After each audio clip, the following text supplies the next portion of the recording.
Everyone, please be seated. I'd like to begin by acknowledging the U.S. response to the horrific atrocities committed by the Assad regime in Syria. Not only is the use of chemical weapons inhumane, it's a blatant violation of international law. I'm supportive of the Trump administration's response. It sent a clear message of Americans' intolerance for the murder of innocent civilians. A military strike that was supported by Democrats and Republicans alike. And I'll continue to monitor the developments in Syria. I'm hopeful that the President will work with Congress and lay out his strategy for all of the American people.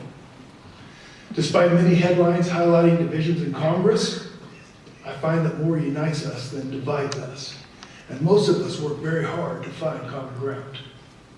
Our many bipartisan legislative accomplishments in this last year are proof of that. Starting with the Senate Veterans Affairs Committee, I've had the opportunity to provide a strong voice to more than 300,000 veterans living here in the Silver State.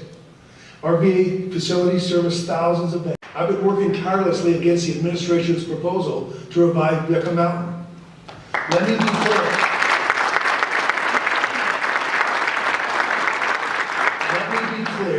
Yucca Mountain is dead. Nevada will not be our nation's nuclear waste dump. And I conveyed that message with my meeting to Secretary Perry prior to his confirmation, and again reiterated ahead of this month's visit to Yucca Mountain. Senator Harry Reid was a powerful and outspoken opponent of Yucca Mountain. He worked hard to make sure the project didn't see the light of day.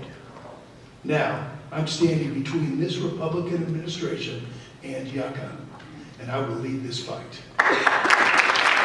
I've always been focused on finding ways to fix problems for the people of Nevada. That's particularly true when it comes to tackling healthcare reform and the potential impact any changes could have on Nevadans. Make no mistake, we need to have a debate about what we can agree on and how to move forward. But that debate doesn't come in the form of a press conference. That debate doesn't come in the form of a 30-second soundbite.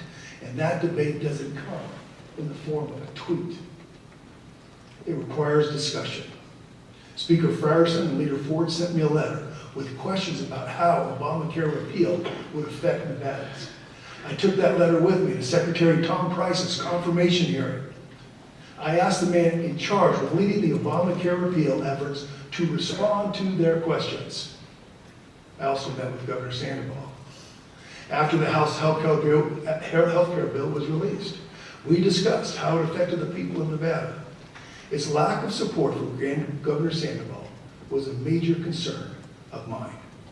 I believe we need to protect coverage for those who currently receive benefits under the system that we have today, including those who are a part of Medicaid expansion. Over 200,000 Nevadans are newly eligible for Medicaid, and many of them have never had insurance before. Unfortunately, the House bill failed to address skyrocketing costs and protect coverage for those who are most vulnerable.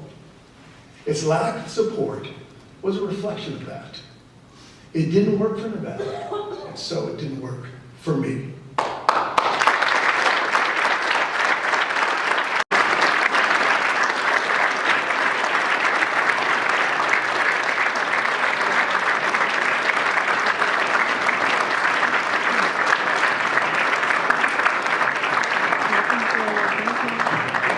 Senator Dennis.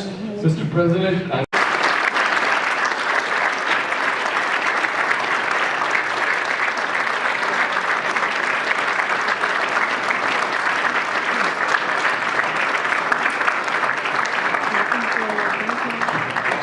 Senator Dennis. Mr. President,